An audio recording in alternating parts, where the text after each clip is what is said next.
Amen. After calling himself a dead dog, we then read in verse 13, "So Mephibosheth dwelt in Jerusalem, for he did eat continually at the king's table, and was lame on both his feet." This man named Fiorello LaGuardia, he was the mayor of New York during its worst days, during the worst days of the Great Depression and World War II. He's a very interesting character. His nickname was the Little Flower, and he was nicknamed Little Flower by New Yorkers because he really had a kind of a flower-like influence on New York. He was a very colourful influence at a very dark time, a very colourful, bright character, and he always wore a carnation.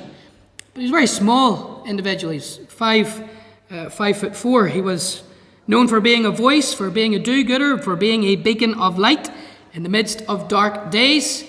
He was there at the front foot, as it were, during the workers' rights rallies. He was known for riding fire engines, and he also, interestingly, had a weekly slot on the radio, and he would have read a funny story to the children of New York on the radio. So he's one of those kind of individuals that was remembered for being a very, very decent, upright, kind individual, a beacon of light in a dark day. But one cold January evening in 1935, LaGuardia, as of course he was the mayor and he was rightly entitled to do so, he turned up at the city courts. And as he turned up at the courts of the city, being mayor, he dismissed the judge and he took the judge's seat himself. And the reason he did that was very simple. There was a lady on trial. She was an old lady, an old grandmother, and she was charged for stealing a loaf of bread. She explained that her daughter was sick, her grandchildren were starving, and the husband had deserted them. But the shopkeeper, however, he wanted justice to be exacted, and he refused to drop the charges. So he sat in the judge's chair.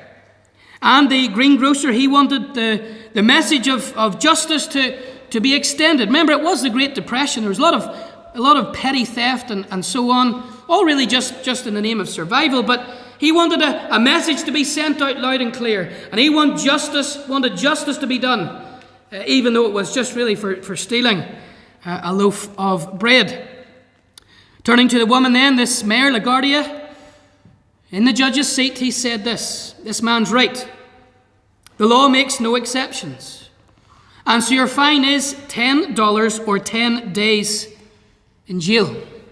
But as he pronounced that sentence, he reached into his pocket. He had $10 in his hand, and he gave it straight to the lady. He paid the fine there and then. And furthermore, he said this: everyone is to be fined 50 cents who is present here today for living in a city where a person has to steal bread to get by. Give your fines to the defendant. And the following days, the New York newspaper, they reported that $50 was given to a bewildered lady who was sentenced to pay a $10 fine or spend 10 days in jail. And what we see very simply is this, is that LaGuardia, although he was the judge, and although he could have exacted that sentence upon that lady, and in a sense he did exact that sentence upon that lady, and it was a fair sentence as well, she had done wrong, yet he extended grace. He showed mercy. He showed favour to that poor lady in her destitution. And I think we find a similar kind of situation here, or scenario, in 2 Samuel chapter 9. Here was an individual who had fallen on hard times. An individual who, we read at verse 13, the end of the verse, was lame on both his feet. Here was someone who had a physical malady, who had difficulties walking, who knew what it was at just the age of 5 to lose that physical capacity to walk, to get around. But let's not forget, he was the grandson of Saul, and of course at these days, the house of Saul, or the family of Saul, was at war with the house of David. So rightfully speaking, this young man, David, was exacting justice on all of the house of Saul. They were being removed, they were being sentenced, And here is a young man who should have been sentenced and should have been condemned by the king, even though he had fallen on difficult and desperate times. Yet here we find the king. The king, he shows him mercy, he shows him favor, he sends his servant Ziba to where he is. He brings him a message of kindness and favor, because David told Ziba very, very simply that when you meet Mephibosheth, tell him of the kindness of the king towards him. So he sends him that message of favor, that message of grace, that message of love. And then, benefiting from all that the king wants to do to him, he is then welcomed into his family, the king's family, and he is sat at the table. Sat at the table, as verse 11 makes it clear, as one of the king's sons. So he's essentially adopted into the family of the king. Even though, humanly and naturally speaking, he belonged to the house of Saul, and he was naturally speaking an enemy and deserved the sentence of condemnation. Yet here we find him experiencing and enjoying grace and sitting at the king's table continually and being viewed as one of his sons. And what do you see here in Mephibosheth? Well, you see this very simply, that Jesus Christ, he does certain things for those who are under the sentence of God's condemnation. First of all, he redeems them, he rescues them, but what does he do then? He doesn't stop there. He raises them from their current position. And tonight, Jesus Christ, he wants to do that to you. In mercy, in grace, in favor, he wants to show you the very kindness of the King. And he can show you that through all that he has done at the cross of Calvary. And the question tonight then is this, is have you experienced his grace? And if you haven't experienced his grace, then why not experience it? As Mephibosheth entered into that raised position as one of the king's sons, essentially adopted into the royal family of David, if you have not yet experienced his grace and his favor, then why not experience it tonight? Because he's offering it to you.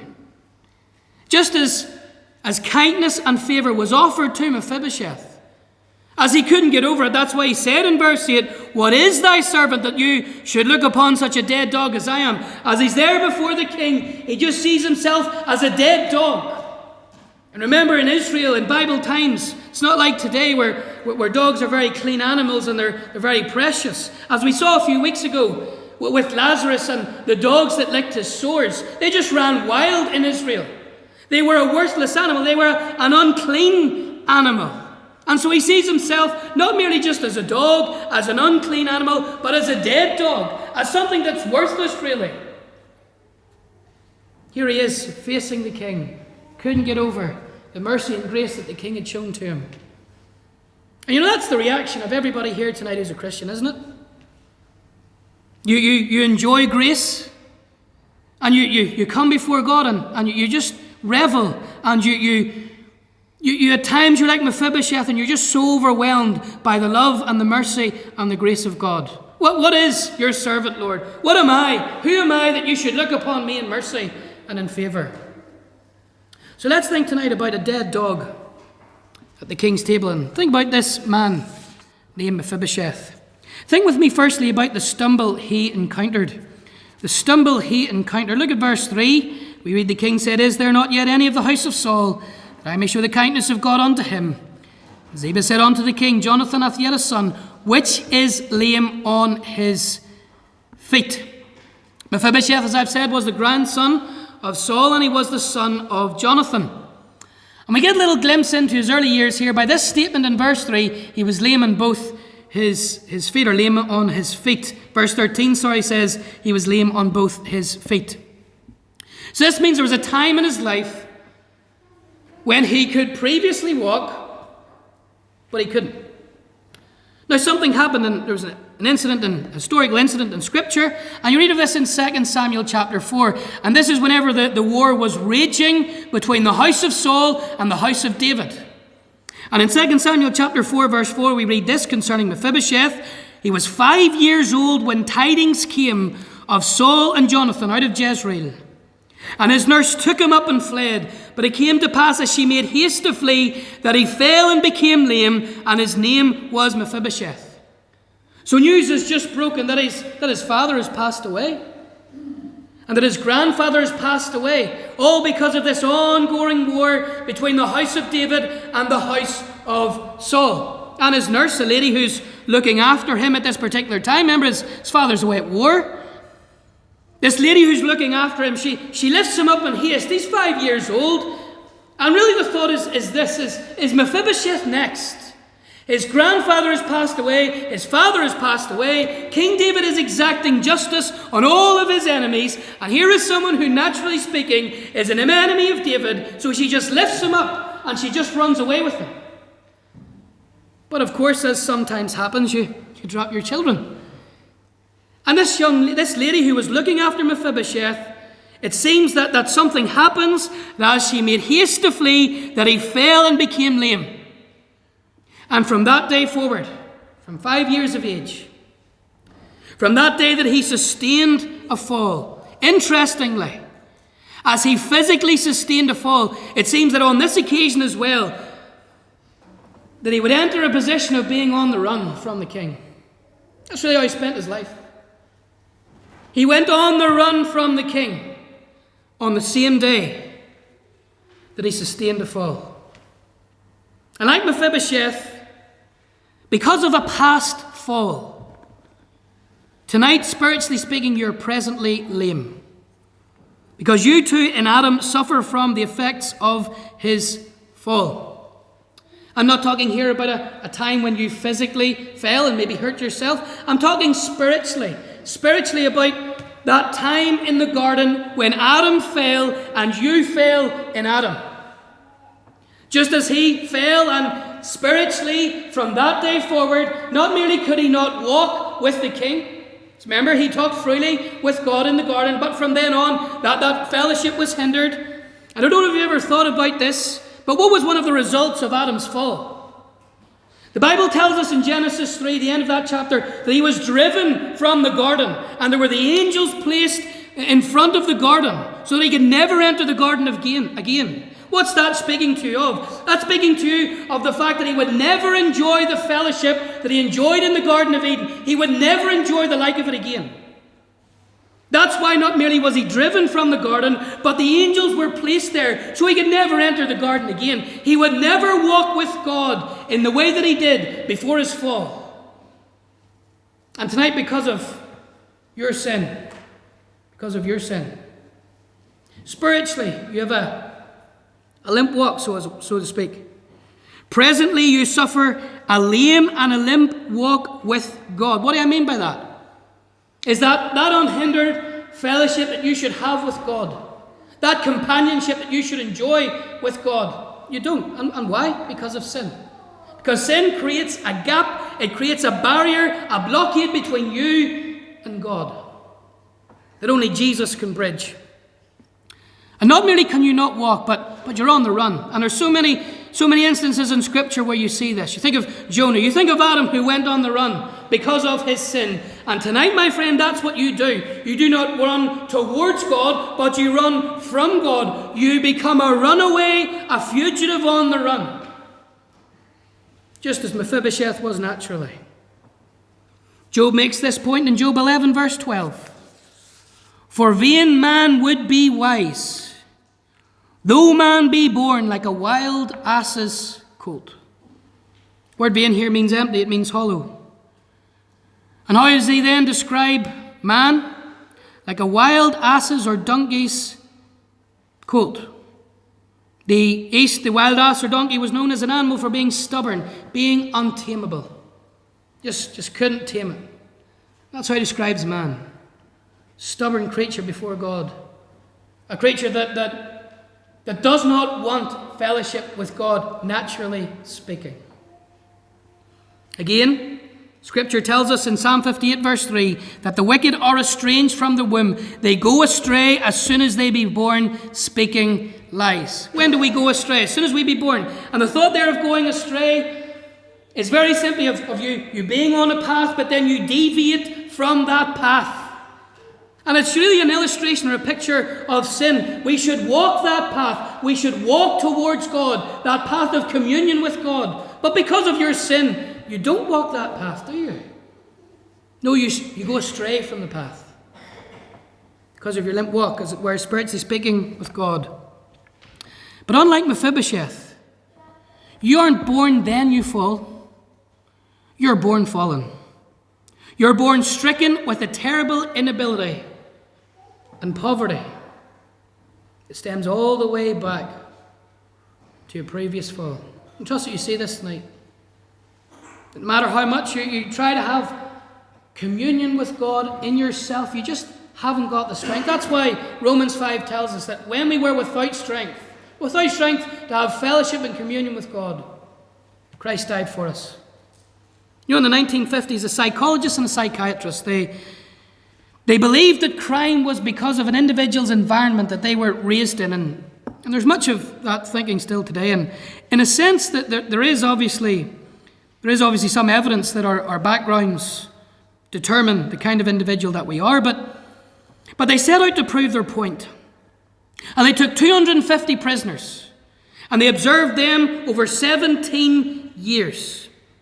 And they discovered this, that the cause of crime is not traced to where you're born or when you're born, to poverty, to hardship. They stated, and I quote, crime is a result of wrong moral choices. And they stated the answer to crime is conversion of the wrongdoer to a more responsible lifestyle. Even the psychologist and the psychiatrist tonight, although how we're born and when we're born has a little bit of an influence, yet at the same time, crime is because of a wrong moral choice. It's not because of environment, necessarily. And tonight you need to see this. You need to see this. That your crime before God is because of a choice that you have made. So the stumble he encountered. Think with me secondly about the sentence he endured. The sentence he endured. Look at verse 3. The king said, "Is there not yet any of the house of Saul, that I may show the kindness of God to him?" The young age of just 5, Mephibosheth was born into troubled waters. His nurse lifted him up from his fall, and we just simply read in chapter 4, verse 4 of 2 Samuel, that she fled. As I've said, he became a fugitive then. A fugitive on the run. Mephibosheth lived his life every day, thinking very simply this: is today the day? Is today the day that the king's going to show up in my door? He is dealt with my grandfather, who was at war with him. He has dealt with my father, who was part of the lineage of Saul. Is today the day? And so he went on the run. And verse 4 of chapter 9 tells us where he ended up. It says there, "Behold, he is in the house of Machir, the son of Amiel, in Lodebar." Lodebar was across the river Jordan, far away from Jerusalem. The name Machir, he's obviously staying with an individual named Machir, and the name Machir, it means sold or sold out. The name Lodebar means no pasture. So you put all of this together, what do you find? You find this. He was far away from Jerusalem, far away from the palace. He's across the river Jordan, and he's living with a man who really doesn't have much by way of means, but he's living really, possibly even at a time of famine. He's living in a place, Lodebar, which is no pasture. So there may be animals, there may be livestock there, but there's nothing for them to feed on. And furthermore, Mephibosheth calls himself before David a servant. And it's only my thought, but I believe that things had got so bad for Mephibosheth that when he was in this house of Machir, he was his servant. His servant. Oh, so he just joins himself to this man who has not much going for him in very difficult times. And to top it all off, of course, he's still lame in both of his feet. What a terrible existence this man lived. He was under the king's sentence, far away from the country of the king, in a barren wasteland. And again, let me emphasize, it all started the day he fell. The day he fell. What's this a picture of tonight? It's a picture of the results of your fallen lifestyle. Now you may say at times you've good times and there is Pleasure in sin, pleasure in not living for the Lord, but pleasure in living for self. And in a sense, you're right. There is. But it's not permanent joy. Moses, he described what the pleasures of this world in Hebrews 11. He esteemed the riches of Christ greater than the pleasures of this world. So even Moses himself recognized that there was pleasure in sin, but it was only for a season. What does sin do? Well, essentially, it leaves you in a position like Mephibosheth. It leaves you living a life that truly sold out. And there's no pleasure in it. You're not really reaping anything from it. Maybe this is you this evening. I'm not talking here about outwardly living that kind of rebellious lifestyle. You know as well as I do, very often, when you live for self, whilst you may not depart from God in that outward sense, that inwardly, you know that sin pays bad wages. Romans 5:19 tells us, as by one man's disobedience, many were made sinners. Were made sinners. And the term there, made, in the original has the idea of appointed to an office or a position, and it was used in the Greek culture of a ship coming into harbour. And of course, when a ship comes into harbour, it has its position. It has its set location, where it docks, essentially. And Paul uses that language to say very simply that because of one man's disobedience, Adam's sin, you're now docked, my friend, in the harbour of sin. And I trust that you see this and you feel this tonight. You're not in a state of bounty, in a state of plenty, in a state of beauty. But before God, as this man's life looks physically, spiritually, you're in a state of disgrace and death before a thrice holy God. Ken Connolly stated, if there's a calendar in hell, men will climb the sides of the pit of the damned and they will put it down the calendar. For they don't want to know how many days they have spent in hell and how many days they have left in hell. He went on to say if there were chimes to chime in the new year, sinners would puncture their very eardrums so they would not hear the chime another year in God's hell. Another year. What a terrible sentence Mephibosheth entered into. That day he fell. And my friend, every time you sin, you're adding further to not merely that life sentence that you're experiencing, but that eternal sentence that you're going to encounter before God. The stumble, the sentence, look at the salvage now that he experienced. David said in verse 1, is there yet any of the house of Saul that I may show him kindness for Jonathan's sake? So things are settling kind of in the kingdom in 2 Samuel 9. All of a sudden, David, one day, it seems that he thinks about a promise that he made 26 years previously. He speaks here in verse 1 about kindness for Jonathan's sake. He remembers that time whenever he was a lot younger and he was not king and Saul was the king. Of course, him and Jonathan, Mephibosheth's father, were very, very close. The Bible says that their souls were knit together. They were close friends, very good friends. And in 1 Samuel 20, we read that they entered into an agreement or a covenant. 1 Samuel 20, verses 15 and 16, Jonathan said this to David, thou shalt not cut off thy kindness from my house forever. No, not when the Lord hath cut off the enemies of David, every one from the face of the earth. So Jonathan made a covenant with the house of David. Jonathan essentially said this, if there's going to be a situation of war that should ever occur, David, between you and my father, spare my children, spare my house, spare them. And they entered into a covenant, which simply means a binding agreement, that come the day of war, that David would spare any of Jonathan's children. And so 26 years later, David remembers the covenant that he has entered into with Jonathan. And he asks Ziba, one of his servants, the question, is there any of the house of Saul, the house of Jonathan left, that I may show them kindness, that I may show them grace, that I may show them favour for Jonathan's sake? In other words, because of the covenant that I made with Jonathan 26 years ago, I need to keep that covenant. I have made this binding agreement that they need to be rescued, they need to be spared from my justice, so are there any left? And of course, Ziba reminds him of Mephibosheth. And so here we see David then sending Ziba, his servant, all the way across Jordan, fetching Mephibosheth from Machir, giving him that message of kindness. That message that the king wants to show you kindness, Mephibosheth. So come with me to the king's palace. And this is essentially what happens. Mephibosheth hears that message of kindness because of the covenant that David had entered with his father. And he responds to it. He responds to it in verse 8 by simply saying, "What is your servant that you should look upon such a dead dog as I am?" Mephibosheth, though destitute and doomed, was now spared by the king because of that covenant, because of that agreement. And I say this evening, that before the creation of this world, God, the King of Kings, entered into an agreement or a covenant with his Son, Jesus Christ. And you read of that in John chapter 6, verse 37. "All the Father gives to me shall come to me."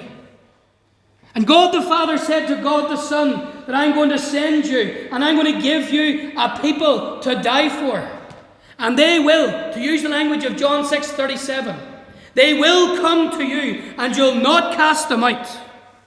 So what I want you to see here tonight is very simply this parallel. That David, he remembers the covenant that he makes with Jonathan. And it's a picture of the agreement or the covenant that God entered into with Jesus Christ his Son to save all of his people.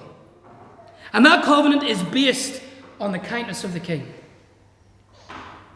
And tonight the question is this, that as you've heard of the kindness of the king, will you respond to it? Will you respond to it? Will you respond to that plea that I am making, as it were, just as Ziba made to Mephibosheth as he was sent on behalf of the king, as he was the king's servant? I appeal to you tonight on the grounds of mercy and kindness. Will you not come? Will you not come and rest in Jesus Christ, the one who died to forgive you for your sin, to remove that sentence that you are currently under because of his sacrifice? What was the response? As I said, "Why should you look on a dead dog as I am?" And this is Mephibosheth standing before the king. My friend, I trust that you feel that tonight. That you recognize that this isn't deserved in any part by you at all. It's solely in grace. It's solely in grace. And yet in grace and mercy and love, Jesus wants to show you his kindness, his mercy. All because of the love of God for your precious soul. Oh yes, in a state of condemnation.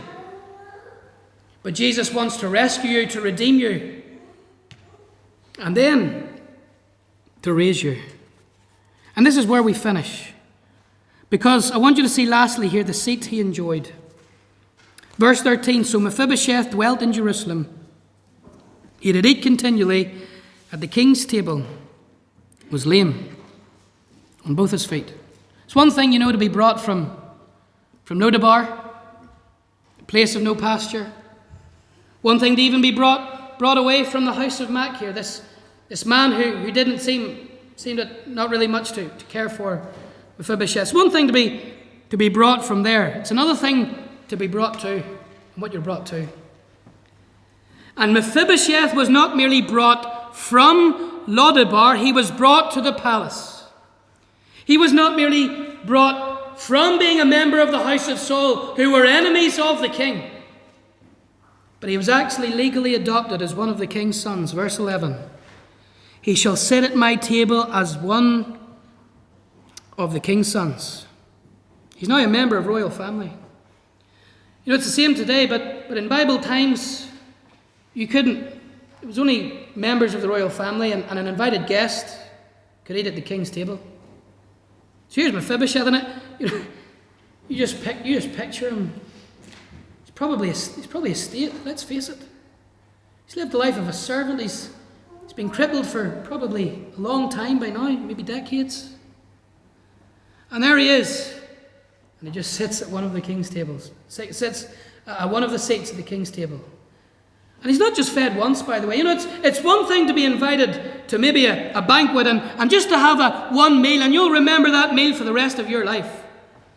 But it says here in verse 11, he ate at the king's table, or verse 13, he did eat continually at the king's table. So every single day, royalty was sustaining this poor man. His life was never the same again. Every day he went to the king's table. He was fed on the finest of the wheat. I'm sure Mephibosheth, as he went every day to the king's table, he remembered hard times in the house of Machir. He remembered life in Lodebar. He probably couldn't get over just how good, how gracious the king had been to him as he sat at the king's table as one of the king's sons. My friend, when you enter into that state of grace from the state of disgrace that you're currently in this evening, this is what you're elevated and raised to. He makes you sit amongst princes and kings. As Hannah said in 1 Samuel chapter 2, he has lifted me from the dunghill and set me amongst princes. That's what God does with you when he saves you. He elevates you to the position of a son or a daughter of God, and he sustains you. Imagine being sustained, naturally speaking, at the Queen's table every single day. And yet spiritually, that is what the King of Kings does for his children. He sustains them. He is with them. You think of the presence, just the being in the very presence of the king day by day. And what that must have been to Mephibosheth, who was previously an enemy of David, naturally speaking. And this is what you enjoy tonight and can enjoy if you're not a Christian. Just the presence of the king, being sustained by the king, knowing his favor, knowing his joy, knowing his parenthood, his provision. Revel in this, Christian. And my friend, if you're not a Christian tonight, this is what you're missing out on. Enter into this position of grace with the King of Kings.